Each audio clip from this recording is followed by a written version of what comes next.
বরিশালের জার্সিতে উইলো হাতে সব নামকরা ব্যাটার, আগুনের গোলা ছুটতে তৈরি শাহিন শাহ আফ্রিদি। এবারের বিপিএল এর সবচেয়ে ভারসাম্যপূর্ণ দল ফরচুন বরিশাল। অধিনায়ক তামিম ইকবাল দলের কাছে চান ঐক্যবদ্ধ পারফরম্যান্স। এনসিএল এর ছন্দময় ব্যাটিং করে বর্তমান চ্যাম্পিয়ন ক্যাপ্টেন নিজেও বেশ আত্মবিশ্বাসী। সাইফুল রূপকের রিপোর্ট। শাহিন শাহ আফ্রিদি তার ইয়র্কার তো অনেক বিখ্যাত। আমি তো চাবো প্রতি ম্যাচে 4-5 উইকেট পাক। বুম বুম শহীদ আফ্রিদিও তামিমের উইলোবাজি দেখে মুগ্ধ হতেন। আফ্রিদির মেয়েদের কাছেও বাংলার সেরা ওপেনার, মস্ত বড় তারকা। সেই তামিম ইকবালের ফোন পেয়েই রোমাঞ্চিত শহীদ আফ্রিদির মেয়ের জামাই শাহিন শাহ আফ্রিদি। বিপিএলে বরিশালের কাপ্তানের তুরুপে তাস হচ্ছেন পাকিস্তানের প্রিমিয়াম ফাস্ট বোলার। ক্রিকেটে অনেক সময় আপনি নাম কিনতে পারেন, সব কিনতে পারেন, but you can not buy performance, because performance অনেক কিছু আপনার কপালের উপর থাকে, আল্লাহর উপর থেকে একটা রহমত থাকে। সো পারফরমেন্স উপরে নিচে হইতে পারে। আমি সবসময় যে জিনিসটা লক্ষ্য করি যে তাদের এফার্টটা যদি ঠিক থাকে, I'll be happy. Shaheen Shah আফ্রিদিকে আমরা নিয়েছি, তার মানে এটা না যে সে 5 ম্যাচ 6 ম্যাচ 8 ম্যাচ যাই ম্যাচই খেলুক সে প্রতি ম্যাচে 4 উইকেট 5 উইকেট পাবে। এটা সম্ভব না ক্রিকেটে। বাট তার যে ওই ইচ্ছাটা বা তার এফার্টটা যদি থাকে, ওই অ্যাগ্রেশনটা নিশ্চয়ই কাজে লাগাতে চাই। অবশ্যই আমি কেন চাবো না, আমি তো চাবো প্রতি ম্যাচে 4-5 উইকেট পাক। বাট আমি এটাও জানি সাথে যে এটা সম্ভব না।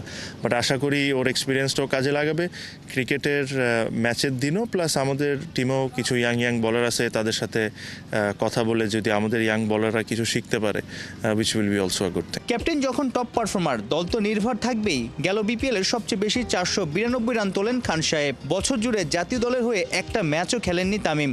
ঠিকই ঝড় তুলেছেন সপ্তাহ দুয়েক আগে সিলেটে এনসিএল এ 4 ম্যাচে 190 রান করেছেন, দারুণ টাচে 2 50। এখন কোন শেপে আছেন বিপিএল এর আগে? BPL is a different challenge. NCL was a very good tournament, but BPL is a different ball game.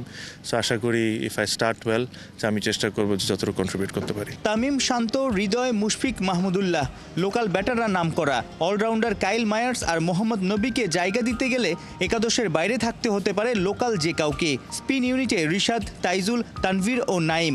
ব্যাটে বলে বেশ ভারসাম্যপূর্ণ দল বর্তমান চ্যাম্পিয়ন বরিশাল। লোকাল ক্রিকেটার যদি বলি, সবই ন্যাশনাল টিমের প্লেয়ার। মানে ব্যাটিং অর্ডার সাজানো বা কাকে রেখে কাকে খেলাবেন, টাফ জব কিন্তু ক্যাপ্টেনের। না, অবশ্যই এটা অবশ্যই ডিফিকাল্ট জব, বিকজ একটা জিনিস বুঝতে হবে যে সবাইকে তো খেলানো আর সম্ভব হবে না।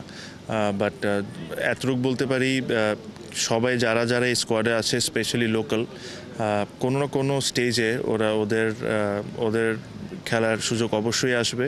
ওই কন্ট্রিবিউশনটা তাদের ওই জায়গাটা করাটা খুব ইম্পর্টেন্ট। এবার মনে হয় বরিশালের টিমটা আগের চেয়ে আরও বেটার এবং দর্শকের যে এক্সপেকটেশন সেটা ফুলফিল করার মতো দল পেয়েছে। না, অবশ্যই লাস্ট টিমও খুব ভালো ছিল।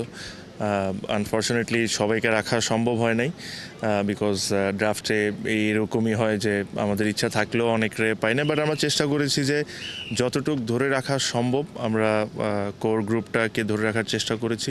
সাইফুদ্দিনকে অবশ্যই মিস করব, সৌম্যকে অবশ্যই মিস করব, মিরাজকে অবশ্যই মিস করব। এই 3 জনের কন্ট্রিবিউশন লাস্ট ইয়ার অনেক ছিল।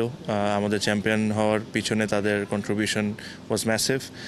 বাট আনফর্চুনেটলি যদি রাখতে পারতাম সবাইকে, তাহলে অবশ্যই বরিশাল রাখতো। সোমবার উদ্বোধনী ম্যাচে দুর্বার রাজশাহীকে উড়িয়ে দিয়ে দুর্দান্ত শুরু করতে মুখিয়ে তামিমের বরিশাল। সাইফুল রূপক, 71।